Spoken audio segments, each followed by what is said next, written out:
అందరికీ నమస్తే. How are you all? బాగున్నారు అనుకుంటున్నా. చాలా రోజులైంది మీ అందరిని ఇట్లా పలకరించి. యాక్చువల్లీ చేయలేకపోయాను. ఈ మధ్య నేను ఇక్కడ కూడా అంటే మీ అందరికి తెలుసు నేను కొంచెం ట్రావెలింగ్ చేస్తున్నా. కాకపోతే అట్లా తిరుగుతూ ఉన్నప్పుడు నేను సినిమాల టచ్ ఉన్నామని ఏం జరుగుతుందని చూస్తే రాజు వెడ్స్ రాంబాయి అనే ఒక సినిమా ట్రైలర్ చూసిన వెంటనే అరే మస్తు సినిమా తీసిండ్రు డైరెక్టర్ శైలు గారు అండ్ సినిమాటోగ్రఫీ బేగ్ గారు మస్తు తీసిండ్రు. లిటిల్ హార్ట్స్ అనే సినిమా తర్వాత మళ్ళా మంచి సినిమా స్టోరీ పట్టుకొస్తున్నారు అని అనుకుంటున్న క్రమంలో పోతూ చూస్తే నవ్వులన్నీ నువ్వులైనట్టు ఆ పిల్ల పాపం రాంబాయి వాళ్ళ నాన్న కొడుతున్నాడు, యాసిడ్ పోసుకోమంటాడు. మళ్ళీ ఆ ప్రేమించిన రాజుగాడేమో ఫస్ట్ చాలా మంచిగా చూసుకుంటా తర్వాత కొట్టడం స్టార్ట్ చేసింది చున్నీ లేదని. ఇంకా మీకు తెలుసు నా గురించి, నాకు ఇట్లా సుర్రమన్నది. ఆ పిల్లని వెంటనే కాపాడాలనిపించింది. అసలు ఏంది కథ అని అడుగుదామని ఇట్లా వచ్చిన. మాట్లాడదాం. హాయ్, తేజస్వి అనాలా రాంబాయి అనాలా? ఇవాళ రాంబాయిలాగే వచ్చాను మేడం. అవును కనిపిస్తోంది. బట్ ఎందుకంటే నేను చూడంగానే ఫస్ట్ ఆఫ్ ఆల్ ఇట్లా గట్టిగా పట్టేసుకొని ప్రొటెక్ట్ చేసేయాలనిపించింది. ట్రైలర్ చూసిన తర్వాత what an amazing love story అని అనిపించింది. చాలా సందర్భాల్లో లవ్ స్టోరీస్ వచ్చినప్పుడల్లా బాగున్నాయి అనేటట్టుగా ట్రైలర్ కట్స్ ఉంటాయి, కానీ something about Raju weds Rambai is ఏంటంటే ఆ ట్రైలర్లోనే నీ జీవితం అంతా నేను ట్రావెల్ చేసినట్టు అనిపించింది నాకు. ఒకదాని తర్వాత ఒకటి మాట్లాడదాము. చాలా టాక్సిక్ రిలేషన్షిప్లో ఉన్నట్టు అనిపించింది నాకు. నువ్వు టాక్సిక్ అంటే ఏంటి మేడం? ప్రేమని అపార్థం చేసుకుంటున్న జనరేషన్ ఉంది ఇప్పుడు. ఏంటంటే చాలామంది అర్థం చేసుకున్నారు, చాలామంది లేదు. ప్రేమ అంటే కొట్టడం, తిట్టడం, పెత్తనం చెలాయించడం, మాటలు అంటే ఇప్పుడు నేను ఏవైతే యూజ్లెస్ డిమాండ్స్ ఉంటాయో అవి నువ్వు ఒప్పుకుంటేనే ప్రేమ ఉన్నట్టు, ఇట్లా చాలా మిస్ఇంటర్ప్రిటేషన్. ప్రేమని తప్పుగా అర్థం చేసుకుంటున్నారు. ప్రేమ అంటే అర్థం అది కాదు కదా. ప్రేమ అంటే ఎలాంటి పరిస్థితుల్లో అయినా ఒకరి మీద ఒకరు గివప్ చేయకుండా, అంటే యూ హ్యావ్ టు అండర్స్టాండ్ ప్రాబ్లమ్ని ఇద్దరం కలిసి ఫేస్ చేయాలి, కానీ ఆ ప్రాబ్లమ్ని మన ఇద్దరి మధ్యలో పెట్టుకోవద్దు. ఆ అండర్స్టాండింగ్ ఒకటి రావాలి. ప్లస్ పేరెంట్స్ కూడా ఏంటంటే అదొక జనరేషనల్ ట్రామా అయిపోయింది. ఇప్పుడు మీ నాన్న మీ అమ్మని కొడుతున్నాడు, నువ్వు కూడా కొట్టేటోనే, నీకు అది తెలియకుండా అట్లాంటి ఎత్తుక్కున్నావు. That's the problem that girls as daughters, కూతుళ్ళకి ఇదే ఇష్యూ ఉంటుంది. మీరు ఇప్పుడు చెప్పిన ప్రేమ గురించి చెప్పారు కదా, ఇట్లా ఉండాలి, ఇట్లా సమస్యలన్నీ ఎదుర్కోవాలి, మధ్యలో పెట్టకూడదని. నేను రాజుగాడు కూడా అట్లానే ఉన్నాం మేడం. ప్రేమిస్తే ఎట్లా నొప్పి ఇస్తారు నాకు అర్థం కాదు, చెప్పు. నొప్పిద్దామని అనుకోలేదు. ఇగో ఇట్లా అదే నేను కొడితే కూడా నేను చంపితే కూడా ప్రేమ చూస్తున్నారనే కదా నెత్తికెక్కుతారు వీళ్ళంతా. లేదు మేడం, ఏమన్నా పిచ్చిగా లేసిందా నీకు? నేను ఇక్కడ చెప్తున్నా నీకు ప్రాబ్లం అవుతుంది. నీకు ఇప్పుడు నాకు కనిపిస్తుంది, నాకు కళ్ళెదురుగా మేము చూసిన వాళ్ళు అందరు కనిపిస్తుంది అరే పిల్లని కాపాడాలి అని. ట్రైలర్ చూసిన వెంటనే అక్కడ వాడు కొడుతున్నాడు, ప్రేమించినోడు, మళ్ళీ తండ్రి కూడా కొడుతున్నాడు. నీకు అర్థమవుతలే? కళ్ళు ఏమన్నా కాకులు ఎత్తుకెళ్ళినాయా? నీ లైఫ్ కూడా మీ అమ్మలాగానే అట్లనే అంటాడు నిన్ను. I don't. ప్రేమ అనేది నీకు ఆనందం ఇవ్వాలి, కానీ ప్రేమ పేరుతోటి నీకు బాధని ఇవ్వద్దు. అర్థమైందా రాంబాయి? మా రాజుగారి ప్రేమ నాకు ఆనందం ఇచ్చింది మేడం. ఎక్కడిచ్చింది? నేను కొడుతున్నాడు కదా, కొట్టుడులా ఎక్కడ ప్రేమ ఉంది రాంబాయి? తర్వాత నేను కూడా కొడతా మేడం, అదే చనువుతో అదే ప్రేమ తీసుకొని. అంటే మీరిద్దరికీ నీ కొట్టుడు వేరు, ఆ కొట్టుడు. నువ్వు ఎందుకు కొట్టినావు చెప్పు? అది మీరు సినిమాలోనే చూడాలి మేడం. వేరే అమ్మాయిని చూస్తుంటాడు అందుకే కొట్టుంటావు నువ్వు. రాజు అట్లాంటి వాడు కాదు మేడం. మరి నువ్వు ఒక ఆడది కొట్టేదాకా తెచ్చింది చాలా ఓపికతో ఉంటుంది. కొట్టేదాకా వచ్చింది పరిస్థితి అంటే తప్పు ఎదుటోడిదే ఉంటుంది, మొగోడిదే ఉంటుంది. అది నేను రాసిస్తా. ఎందుకంటే మనం ఊరికనే చేయలేపాం, సరిదిద్దడానికే చేయలేపుతాం. కానీ మొగోడు ఎందుకు చేయలేపుతాడు? పెత్తనానికి చేయలేపుతాడు. నీకు అర్థమవుతుందా రెండింటి మీద డిఫరెన్స్? రాజు చెయ్యెత్తింది పెత్తనం చలాయించడానికి కాదు మేడం, నేను ఎక్కడ దూరం అయిపోతాననే బాధ. అంటే మీరు బాగా వైల్డ్ రా ప్రేమ అన్నమాట. అట్లా కాదు మేడం, ఇప్పుడు సిటీల్లో ఉన్న వాళ్ళు ఒకలా ప్రేమించుకుంటారు. ఏది యాప్లల్లో ఇట్లా స్టోరీలు పెట్టుకుంటా, డీపీలు రిమూవ్ చేసుకుంటా అట్లా చేసుకుంటారు. పల్లెటూరుల్లో మేము తిట్టుకుంటాం, కొట్టుకుంటాం, ఏమైనా ఆఖరికి కలిసే ఉంటాం. మా ప్రేమ అట్లా ఉంటుంది, ఆ ప్రేమ అట్లా ఉంటుంది. రాజు ఏమో ఆయన ఇష్టాలు వృద్ధిని మళ్ళీ మీ నాన్నేమో నాకు అది ఇష్టం లేదు, ఇది ఇష్టం అని మొత్తం చూస్తే నువ్వు వాళ్ళిద్దరి మధ్యలో నలిగిపోయి నీ ఇష్టం ఏందో మర్చిపోయి బతుకుతున్నట్టు అనిపించింది. నీకంటూ ఒక ఇష్టం ఇష్టం అనేది ఉండద్దా? నిజంగా నాకు ఇష్టం ఉంటుందా మేడం? నాకోటి ఉండాలనే అంటున్నా నేను. ఏమో మేడం, చిన్నప్పటి నుంచి ఇది చేయి అది చేయి ఇట్లుండు అట్లా చేయి అని మా నాన్న అంటాడు, పెద్ద అయిన తర్వాత మొగుడు అంటాడు. వీళ్ళిద్దరి మధ్యలో నలిగిపోవడమే కదా మేడం మన పరిస్థితి. నాకంటూ ఒక మనసు ఉంటుంది కదా మేడం, నేను ఒకరిని ఇష్టపడతాను, ఒకరిని ప్రేమిస్తాను. ఇప్పుడు అమ్మాయి అంటే వస్తువు కాదు కదా మేడం, నన్ను వస్తువులా చూడడం వల్లే ఈ సమస్యలన్నీ మొదలైనవి madam. To think of it, ఇప్పుడు చాలా ఇళ్లల్లో జరిగేది ఇదే, కానీ ఇప్పుడు మారుతుంది. మళ్ళీ నువ్వేమన్నా అంటే సిటీ లైఫ్ అట్లా ఊర్ల ప్రేమలు ఇట్లనే ఉంటాయి అని అంటున్నావు, కానీ నువ్వు చెప్పేది కూడా ఆలోచిస్తుంటే మీ ఇంట్లో మీ నాన్న కూడా నీ మంచి కోసమే చెప్పిండని అనిపిస్తుంది. మరి కాదా? మా రాజుగారిది ప్రేమ మేడం, మా నాన్నది ఆయన మాట వినాలనే పంతం. ఇప్పుడు నువ్వు రాజుని ఎందుకు ఇష్టపడ్డావు? ఇట్లా కాళ్ళు ఒత్తుతాడు, చాలా ప్రేమగా చూడు ఎట్లా చూస్తున్నావు నువ్వు. ఏమనుకోనంటే ఒక మాట చెప్తా, ఇట్లనే కాళ్ళు ఒత్తుతారు స్టార్టింగ్, పడ్డాక పీక నొక్కుతారు. నొక్కిండా లేదా? రాజు నన్ను తిట్టాడు, కొట్టాడు, గొడవలు పడ్డాడు అని కొన్ని సందర్భాల్లో నేను బాధపడ్డాను మేడం. కానీ దాని వెనకాల వాడి ప్రేమ, నేను ఎక్కడ దూరం అయిపోతాను అనే బాధే నాకు కనిపించింది. కానీ ఇట్లా నువ్వు ఇంకొకళ్ళ బైక్ ఎక్కితే నిన్ను బరిగతో కొట్టిండు కదా, మరి అది ప్రేమనా? అందులో మళ్ళీ చున్నీ లేకుండా పోతే ఖాళీలో కొడతా అన్నాడు. అంటే మరి నువ్వు అన్నావా, నువ్వు లుంగి లేకుండా నువ్వు లుంగితో వస్తే నిన్ను కొడతాను అన్నావా నువ్వు? ఇప్పుడు నేను రాజుని కొట్టిన సందర్భాలు ఉన్నాయి. ఇప్పుడు మీరున్నారు కదా మేడం, మీ ఆయనతో మీరు ఎప్పుడు గొడవలు పడలేదా, కొట్టుకోలేదా? కొట్లాడుకున్నాము. ఇక్కడ టాపిక్ నాది కాదు, ఇంకా పాలు పొంగినాక ఏం చేయలేము. కానీ ఇప్పుడు నీ గురించి మాట్లాడదాం. ఇప్పుడు మా రాజు ఏది చెప్పినా నా మంచి కోసమే చెప్తాడు, నేనేది చెప్పినా ఆడి మంచి కోసమే చెప్తానని మేమిద్దరం నమ్ముతాం. అది మా ప్రేమ కదా, మిమ్మల్ని అట్లా ఉండమని చెప్పట్లేదు. నేను కొట్టాలనిపిస్తుంది మిమ్మల్ని చూస్తుంటే. బుర్రుందా? చున్నీ వేసుకోకపోతే వేరే వాడు బైక్ ఎక్కితే? మా ఊర్లలో నన్ను ఎట్లా చూస్తారో వాడికి తెలుసు మేడం, అందుకే చెప్పిండు. నువ్వు ఊరిని ప్రేమించినవా, రాజుని ప్రేమించినవా? వాడు నా మంచి కోసం చెప్పిండు మేడం. నీ మంచి నీ బట్టలలో ఉందా? నీకు నా గురించి తెలుసా? నేను అన్ని రకాల బట్టలు వేసుకుంటా, నాకు ఇష్టం, నేను అందంగా ఎట్లుంటే అని వేసుకుంటా. మా ఆయన దాని ప్రకారం నన్ను ప్రేమించిండు అనుకుంటున్నావా? మీరుండే సిటీ వేరు, మా ఊరు వేరు కదా మేడం. రాజు వేరు, మీ ఆయన వేరు. మళ్ళీ ఏమన్నా అంటే ఊరు అంటావు, అందులోనే మరి ఉంటావా? నీకు సిటీకి రావాలని లేదా? లేదు, రాజు ఎక్కడుంటే నేను అక్కడే. రాజు సిటీకి వస్తే నేను సిటీలో నీలాంటి ముద్దుగుండే పిల్లల్ని, ఇంత పద్ధతిగా ఉండే వాళ్ళని మస్తు మంది చూస్తారు. అప్పుడు తప్పు వాళ్ళదవుతుందా నీదవుతుందా? రాజుతో కాకుండా ఒక్కదాన్నే బయటికి రావడం నా తప్పే అవుతుంది కదా మేడం. ఇట్లా తయారైనవేంది నీకు? అసలు సిటీ అంటావు, కానీ సిటీలో కూడా ఎంత మంచి ఆడవాళ్ళు ఉంటారు, ఎంత మంచి ఆలోచనలు భావాలు ఉంటాయి.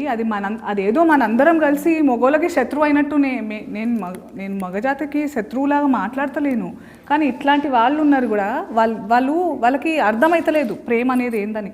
ఇప్పుడు మంచి రచయితలు ఉన్నారు మన దగ్గర, మంచి ఈ సినిమాలలో చేసే ఆడపిల్లలు కూడా ఈ మధ్య మంచి మాటలు మాట్లాడుతున్నారు. మంచిగా అంటే అందరికీ ఆడపిల్ల అంటే ఆమెకి ఎట్లాంటి ఫీలింగ్స్ ఉంటాయి, ఏమేమి బాధలు అనుభవిస్తుంది, ఒక మొగోడు జీవితంలో రాకుండానే మస్తు బాధలు ఉంటాయి మనకి. నువ్వు ఆడదానివి కదా, అవునా కదా?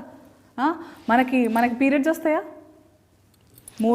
దానివల్ల ముందు తర్వాత ఎంత మనకు అర్థం కాకుండా ఏమేమో అవుతుంటుంది మనకు మనసులో. తిండి విషయంలో కానీ, ఆలోచన విషయంలో కానీ, బట్టల విషయంలో కానీ, వాతావరణం విషయం కానీ అన్ని ఎఫెక్ట్ అవుతుంటాయి మనకి. ఇప్పుడు మనం పడే బాధలు మనం పడతాం మేడం, వాళ్ళకుంటాయి. వాళ్ళకి ఏముంటాయి రా అబ్బాయి? ఇప్పుడు చదువుకోలేదని, చున్నీ వేసుకోలేదు, నా పోరి చున్నీ వేసుకోలేదు అనే బాధ, అదొక బాధ. మనకుంటాయి వాళ్ళకుంటాయి. ఇప్పుడు చదువుకోవాలని, సంపాదించాలని, కుటుంబాన్ని చూసుకోవాలని, ఏం సాధించకపోతే మగోన్లా కూడా చూడరు, ప్రేమించిన అమ్మాయిని పెళ్లి చేసుకోలేరు. ఇట్లా వాళ్ళకుండే సమస్యలు మనకుంటాయి. ఆ బాధలకి ఇవన్నీ బాధలు మనకుంటూ ఇంకా ఈ బాధలు కూడా ఉంటున్నాయి కదా రాంబాయ్. వాళ్ళకి మొన్న ఒక పిల్ల మంచిగా అడిగింది, ఈ పీరియడ్స్ అనేవి మొగలకు కూడా రావాలి అని.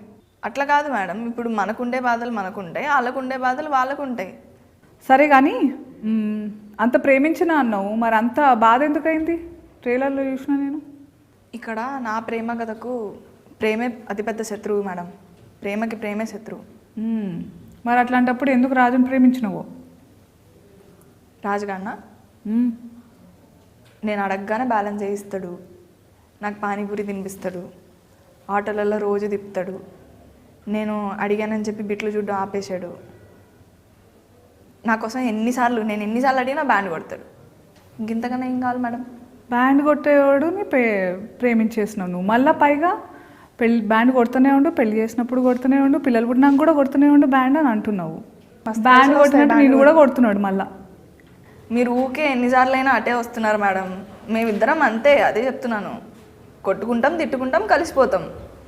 ఇట్లా దీన్ని నార్మలైజ్ చేస్తే మళ్ళీ తర్వాత ఏడ్చి మీరు చెయ్యొద్దు. మిమ్మల్ని చేయమనట్లే కదా మేడం, కానీ మా ప్రేమ గురించి నీకు కనిపిస్తలేదు రాంబాయి ఏమైతుందో నీతోటి. నువ్వు ప్రేమ అంటున్నావు కానీ నువ్వు బాధలో ఉంటున్నావు కదా. నేను బాధపడట్లే మేడం. మరి వాడితో ఉన్నంత ఆనందంగా నేను ఎవరితోనూ లేను. నేను చూస్తే నాకు ఏమనిపిస్తుందంటే, ఇంగ్లీష్లో ఒక సామెత ఉంది, too much understanding invites disrespect. అంటే నిన్ను ప్రేమిస్తున్నా అనేటోడు ప్రేమ అప్పటిదాకానే బాగుంటుంది. నీకు ఏమన్నావు, ఫోన్ బ్యాలెన్స్ అడగంగానే పెట్టిండు, నేను అడిగినవన్నీ తినిపిస్తాడు, నన్ను ఆటోలో తిప్పిండు, నచ్చకపోయినా ఆటో జాబ్ చేసిండు. ఇవన్నీ జీవితాంతం చేసే ఏమంటారు, కమిట్మెంట్ ఉండాలి, సంకల్పం ఉండాలి. అది మగోళ్ళ మ్యాక్సిమం లేదు. నీకు చెప్తున్నా ముందే. రాజు అందరు మగోళ్ళ లెక్క కాదు మేడం. దేవుడా, పేరుకు మాత్రమే రాజు అని పిల్లకి ఎట్లా చెప్పాలి నేను? నువ్వంటే ఆ గౌరవము, ఆ జాగ్రత్త, ఆ కేర్ అనేది ఉండుంటే నీ మీద కట్టెతో కొట్టుడు కాదు కదా, చెయ్యి కూడా లేపడు, గొంతు కూడా లేపడు. ఏమో మేడం, నాకు అవన్నీ తెలియదు. రాజుగాని ఏం చేసినా నాకు ప్రేమే కనిపిస్తుంది. సరే, ఇప్పుడు స్టార్టింగ్లో నువ్వు ఏమన్నావు, మీ రాజుగాడు నీకు అడగంగానే బ్యాలెన్స్ వేసిండు, ఆటోలో తిప్పిండు, గప్చుప్లు తినిపించిండు అని అన్నావు. మరి ఇంత చేసినప్పుడు ప్రాబ్లం ఎక్కడ స్టార్ట్ అయింది?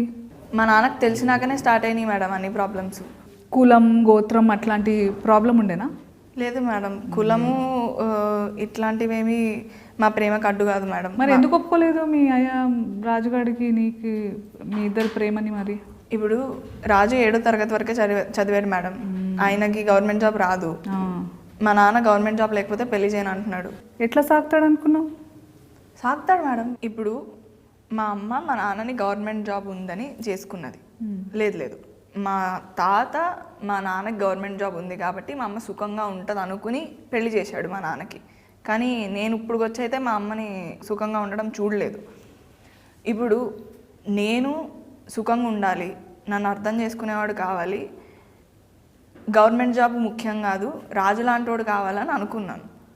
అది ఇప్పుడు నాకు ఒక ఇష్టం ఉన్నది, నేను ఒక దాన్ని ఇష్టపడుతున్నానని మా నాన్ననే కాదు, ప్రతి ఆడపిల్ల తల్లిదండ్రులు వాళ్ళ అమ్మాయి ఇష్టాల మీద, వాళ్ళ ప్రేమించిన వాళ్ళ మీద పెట్టిన నమ్మకాన్ని అర్థం చేసుకోవాలి కదా మేడం. రాజు గురించి తెలిసే ముందు మీ నాన్న నీతో ఎట్లుంటుండే? ప్రేమ లేకుండే? అంత సీరియస్గా ఇప్పుడు ట్రైలర్ చూసిన మస్తు కొట్టి యాసిడ్ పోసుకో అన్నాడు నీ మీద, అంత కోపం ముందు నుంచి ఉండేనా రాజు గురించి తెలిసిన తర్వాత నుంచేనా? చాలా ప్రేమగా ఉంటుంటే మేడం. మా అమ్మని కొట్టేవాడు కానీ నన్ను నా మీద ఎప్పుడు చేసేవాడే కాదు. అందుకే మా కథకి ప్రేమే శత్రువు. ఇప్పుడు నువ్వు ఏమన్నావు, మీ అమ్మని కొడుతుండే కానీ నిన్ను మాత్రం ఎప్పుడు కొట్టకుండా ప్రేమతో చూసుకుంటున్నా. మీ అమ్మని ప్రేమించినోడు నిన్ను అసలు ప్రేమించలేడు. అందుకే కదా మేడం నేను ఇప్పుడు రాజు వెంట పడుతున్నాను. రాజులో నన్ను బాగా చూసుకునేవాడిని చూస్తున్నాను, నన్ను ఇదిగో ఇట్లా కాలొత్తేవాడిని చూస్తున్నాను. కాలొత్తుడు సరే, ఆ తర్వాత మరి బైక్ ఎక్కొద్దని నీ మీద నమ్మకం లేదా? నా మీద నమ్మకం ఉంది మేడం, కానీ మా ఊర్లో ఉండే జనాలు ఎట్లుంటారో రాజుకు తెలుసు. రేపో మాపో ఇంకొక మాట అంటారు, పెళ్ళైనాక అంటారు, అప్పుడు ఏం చేస్తాడు రాజు? అప్పుడు కూడా నువ్వు ప్రేమతోనే ఎల్లగొట్టినాను అనుకుంటావా? ఎల్లగొట్టాడు మేడం, అదైతే నాకు నమ్మకం ఉంది. ఏమర్థమవుతుందంటే మీ నాన్న రాజు ఇద్దరు 2 జనరేషన్స్ అలాగున్నారు కానీ సేమ్ అనిపిస్తుంది. నువ్వు ఏమంటారు, పెనమించి పొయ్యిలబడ్డట్టు పరిస్థితి అవుతుంది నీదని అనిపిస్తుంది నాకు రాంబాయి. ఎందుకంటే మీ అయ్య ఉన్నాడు, ఆయన ప్రేమ పేరుతోటి పంతం పట్టిండు, దాంతో నువ్వు ప్రేమ అని అనుకుంటున్న వాళ్ళతో దూరం చేస్తున్నాడు. వాడు మంచోడో లేదో అది పక్కన పెడితే, మీ నాన్న పంతం పేరుతో నిజంగా ఐ థింక్ ఆయన ఏమనుకుంటున్నారంటే ఊరంతా ఏమనుకుంటారు అనే ప్రెషర్లు ఉన్నాడు. సేమ్ మీ రాజుగారు కూడా అంతే, ఊరంతా ఏమనుకుంటారు నువ్వు వేరే వాడు బైక్ మీద తిరుగుతాయని. నీకు అనిపిస్తలే ఇది సేమ్ నువ్వు కూడా మీ అమ్మలాగా బలవుతున్నావని? లేదు మేడం, రాజు వేరు, మా నాన్న వేరు. నువ్వు ఎన్నన్నా చెప్పు రాంబాయి, నాకేమనిపిస్తుంది అంటే ఇదంతా కథ విన్నాక దట్ మీ నాన్న మస్తు మొండోడు, ఆయన పంతమని నువ్వే చెప్పినాక మీ పెళ్ళికి ఒప్పుకుంటాడని నాకు అనిపిస్తలేదు. కాదు మేడం, ఇప్పుడు మా నాన్న ఏం చెప్పినా వినడు.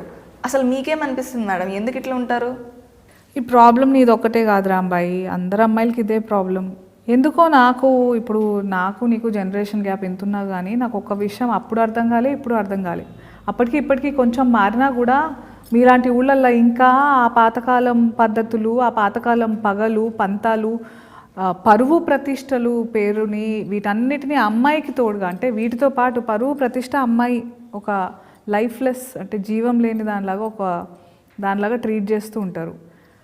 పరువు కోసం మనం ప్రాణాలు తీసేస్తున్నాము, ప్రాణాలు ఇచ్చేస్తున్నాము, మన సుఖాలు సంతోషాలు అంతెందుకు మనల్ని మనమే వదిలేసుకుంటున్నాము. కానీ ఈ పరువు అనేది ఇందులో ఏదన్నా మనకి ఇస్తుందా?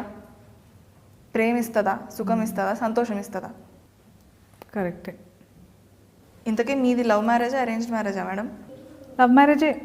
మీ ఇంట్లో ఒప్పించాను. మీ ఇంట్లో ఒప్పుకున్నారా మేడం? ఎట్లా ఒప్పించారు? చాలా కష్టమైంది రాంబాయి నాకు. అందుకే కదా నిన్ను చూస్తుంటే నేను ఈ లైఫ్ కొంచెం, నేను కూడా మా నాన్నకి మా ఆయనకి మధ్య నలిగిపోయిన సందర్భాలు ఉన్నాయి. కాకపోతే మా ఆయన మీ రాజులాగా కొంచెం అగ్రెసివ్గా అప్పుడు లేకపోయిండు. అంటే కొంచెం ఓపికతోటి మీ అమ్మ నాన్నలు ఒప్పుకున్నాకనే పెళ్లి చేసుకుందామని ఆగిండే.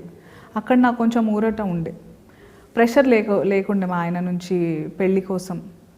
ఒప్పుకున్న తర్వాత చేసుకుందాం పెళ్ళి అని. అందుకే ఆ గౌరవం అన్ని వైపులా ఆగింది. ఓపిక ఉండే కొంచెం మాకు. అది ఈ జనరేషన్కి లేదు ఓపిక. నేను రాజు కూడా అట్లనే ఓపికతో నిలబడడానికి ప్రయత్నించాను. నేను అడుక్కున్నా, తన్నులు తిన్నా, తిట్లు తిన్నా. మేమిద్దరం ఎన్ని సంవత్సరాలు కష్టపడ్డామో తెలుసా మా ఇంట్లో ఒప్పించడానికి? ఎన్ని సంవత్సరాలు? 9 సంవత్సరాలు. మీరు ఎన్ని సంవత్సరాలు? నువ్వు ఎన్ని సంవత్సరాలు? నేను కూడా మస్తు దెబ్బలు తిన్నా మా ఇంట్లో మా నాన్న దగ్గర. మా నాన్న కూడా ఇట్లనే అడుగుతుండే, నీకు నా ప్రేమ ఏం తక్కువైందని బయట ఎత్తుక్కున్నావు అని అడుగుతుండే. నాకు కూడా నీలాగానే అనిపించింది, ఆ ప్రేమ వేరు ఈ ప్రేమ వేరు కదా. అట్లని చెప్పి నాన్న నన్ను కొట్టిండని చెప్పేసి, అంటే ఇప్పుడు అనిపిస్తుంది దట్ కొట్టడం అవన్నీ అదొక వేరే, ఇప్పుడు కాలానికి అనుగుణంగా మారుతుండాలి మన పద్ధతులు మన ఆలోచనలు అంటారు కదా. ఆ టైంలో నాకు అదే అనిపించింది, నాన్న చాలా ప్రేమిస్తాడు కాబట్టి నీలాగానే ఆలోచించిన నేను. కానీ ఇప్పుడు నాకు ఇవన్నీ తెలిసినాక నా ముందు నాలాంటి ఇంకో పిల్ల రాంబాయి మంచిగా భవిష్యత్తు ఉందనిపించి నాకు కొంచెం కాపాడాలనిపిస్తుంది. నువ్వు ఆలోచన ధోరణి మార్చుకోవాలని అనిపిస్తుంది. ఓపికతో నిజంగా నువ్వు రాజుగాడిని అంత ప్రేమిస్తున్నావు, రాజుగాడు నేను నిజంగా ప్రేమతోనే ఇవన్నీ చేస్తున్నాడు అని అనుకోవడం నీ పిచ్చితనం. ఫస్ట్ ఆఫ్ ఆల్ ప్రేమ ఉంటే కొట్టుడు ఉండదు. సరే ఒక 2 సెకండ్లు కొట్టుడు గురించి పక్కన పెడదాం, కానీ చేతులతో దెబ్బలు కొట్టుడు కంటే నీ మనసు మీద నీ అస్తిత్వం మీద దెబ్బ కొడుతున్నాడు అంటే చున్నీ వేసుకోకుండా బయటికి పోవద్దు, వేరే వాడి మీద ఎక్కొద్దు, ఇవన్నీ మంచివి కాదు రాంబాయి. నీకు అర్థమైతలేవు కొన్ని. నువ్వు ఇప్పుడు అంటే మీ ఇద్దరి మధ్య ప్రేమ ఊరోళ్ళు ఎట్లా అనుకుంటారో దాని మీద ఆధారపడి ఉందా ఏంది? ఈ ఊరు కాకపోతే ఇంకో ఊరు, అక్కడ ఇంకొక పిచ్చి పద్ధతి ఏదో అంటారు, ఇంకా అక్కడ వేరే రకంగా మనుషులు ఉంటారు, వాళ్ళకి తగ్గట్టు మీ జీవితాలు మార్చుకుంటుంటావా? అట్లనే కదా మేడం ఎప్పుడు జరుగుతుంది. ఈ పరువు కోసం బలేది అమ్మాయే కదా, అమ్మాయిని ఎప్పుడు వస్తువులాగే చూస్తున్నారు, అప్పుడు ఇప్పుడు ఎప్పుడు. ఇంత తెలిసిన దానివి, ఇంత గుర్తించిన దానివి అయినా కూడా నీకు రాజు మీద అంత గుడ్డి ప్రేమ ఉంది. అందుకే అంటారేమో ప్రేమ అంటే గుడ్డిది అని. ఇప్పుడు అబ్బాయిలు అంటేనే వేస్ట్ గాలని ఫిక్స్ అయిపోయి ఉన్నారా? అదే రాజు లాంటి అబ్బాయిలు డెఫినెట్గా. ఎందుకంటే నేను చూసినంత వరకు రాజు లాంటి అబ్బాయిలతోనే ఎంత దూరం అంటే అంత మంచిది. ముందు మంచిగా ఉంటారు, మేడిపండు చూడ మేలిమై ఉండను, పొట్ట విప్పు చూడ పురుగులు, ఆ టైప్ వాడు. మా ప్రేమ కథ చూసిన తర్వాత మీ అభిప్రాయం మార్చుకుంటారు madam? I don't think so. పైగా గ్రేటెస్ట్ లవ్ స్టోరీ అని చెప్పుకుంటున్నారు మీరు. ఎందుకు గ్రేటెస్ట్ లవ్ స్టోరీ? ఎవరైనా చచ్చిపోతారా? లేదు మేడం, చావరు. ఎవరైనా చంపేస్తారా? చంపరు మేడం. యాక్సిడెంట్ అవుతుందా? ఉండదు, అట్లాంటివి ఏమి ఉండవు మేడం. యాసిడ్ పోసుకుంటారా? మీ నాన్న అన్నాడు కదా పోసుకుంటావా ఏంది కొంపదీసి? లేదు మేడం. మరి ఎందుకు గ్రేటెస్ట్ లవ్ స్టోరీ? అన్నీ ఏం చెప్తావులే, నేను చూస్తూనే వస్తుంది మజా. But all ends well.